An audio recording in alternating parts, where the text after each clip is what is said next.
Hey guys, I was gonna tell you a little pizza joke, but it's a little cheesy.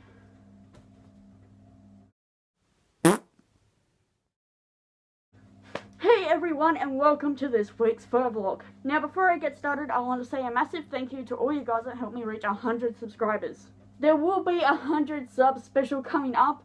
It's just that I'm kind of sort of stuck debating on what exactly I want to do. I'm debating up between whether I do a fursuit dance video outside, or whether I should do like, you know, a Q&A sort of a, like, talking about how or why I came to the furry fandom and furry YouTubing. So comment down below with the hashtag of 100 sub special and what you guys would like to hear from me. But this week's vlog is going to be talking about dealing with non-furries. Now this is a topic that comes about quite often. There are a lot of like younger fursuiters, like new to fursuiting, or the furry fandom, that have this one big question. It's like, how do you deal with humans that are not accepting of, you know, furries?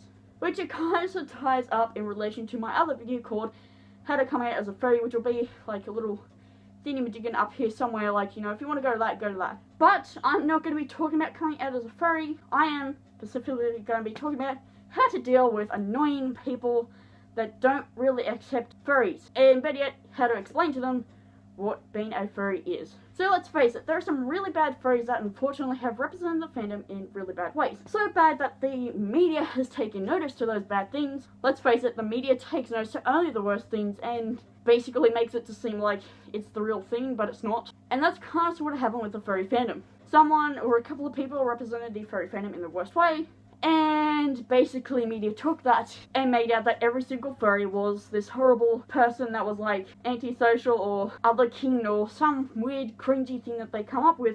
And it's like, no, that is not true. But as we all know, the media lies. So how do we deal with this? Well, personally, when you are publicly fursuiting, you will get a lot of weird looks. It's just really good to be with a group of people and have like at least one or two handlers that can juggle between a couple of you guys. When you are in groups, you're pretty much safe, but if you're not, well, there are numerous cases that I've heard of young fursuiters being attacked and bullied, or even older fursuiters like actually going out and doing some charity work being attacked and bullied, because unfortunately they went out by themselves without a handler and things went really bad for them. So how do we deal with bullying in the furry fandom from non-furries? It's a really great question, isn't it? So I am going to be talking about how I personally have dealt with it.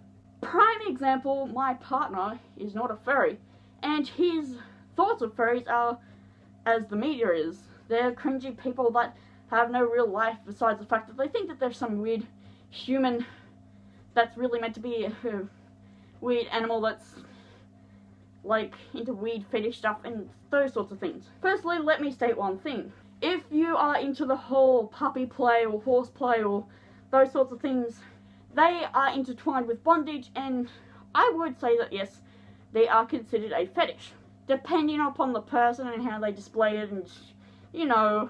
But furries are kind-hearted people with a very creative side to themselves. There are, like many other fandoms, people that come into the fandom and ruin it with their own weird fetishes and ideas. This is probably the reason why Telephone actually decided to make Dutch angel dragons like genderless, to avoid the whole issue of like the furry cringe side, so to speak. I really don't have any words for it. So where do we go from there? So with my partner, basically I sat him down and talked to him about a lot of things. In fact, I watched one of Picari Rue's videos and sort of found it very helpful. If you're interested in finding that video, there will be links down below. It's very helpful and useful for those of you that are new to the furry fandom. It's something that you do for charity. You definitely don't do it for any weird cringy things. Like, I know a lot of fursuiters out there like getting their fursuit and like trying to do dance moves and things like that because they want to be really, really popular and like known in the furry fandom. AKA, a lot of people want to be a poppy fur, which I'll do another whole entire vlog about. But in a nutshell, I explained to my partner why I liked the furry fandom. The reason for that is it's creative, it's supportive and friendly. If there are people that are really weird and bad, like cringy bad, you're protected basically, and they're outcast from the furry fandom. Which actually, I went through something very similar in regards to this, and the furry fandom was very, very protective, because they don't stand for any weird abuse or acts like that, especially when it comes down to harassment. So, coming back to dealing with non-furries and harassment and those sorts of things. Pretty much, the best thing to do is be yourself, but don't do anything stupid where it's gonna be like coming back onto you and the furry fandom. Be respectful, be kind and loving, not weird and cringy, and try to remember that you might be in a fursuit with a few other people, but you're not just representing that group, you're representing the furry fandom. People will ask really, really weird questions. They might look at you really, really weird, but as long as you answer the things properly and sort of, make sure that they understand that furry and fursuiting isn't a bad thing, then yes, obviously you're doing a good job.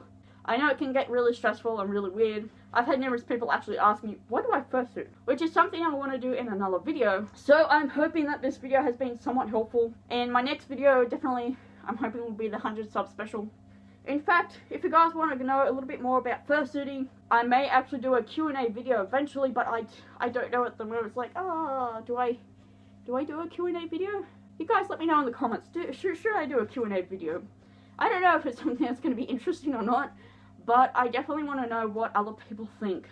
And if you do want me to do like a Q&A video, definitely make sure it's a hashtag of Q&A with your little question following alongside of it. That way I actually know that that's a question to be put into a video. So thank you guys for being really, really amazing. I love you guys oh so much, even though I can't do a heart shape very well with these paws on. And I hope to see you all in the next video. Bye, furballs! Without me.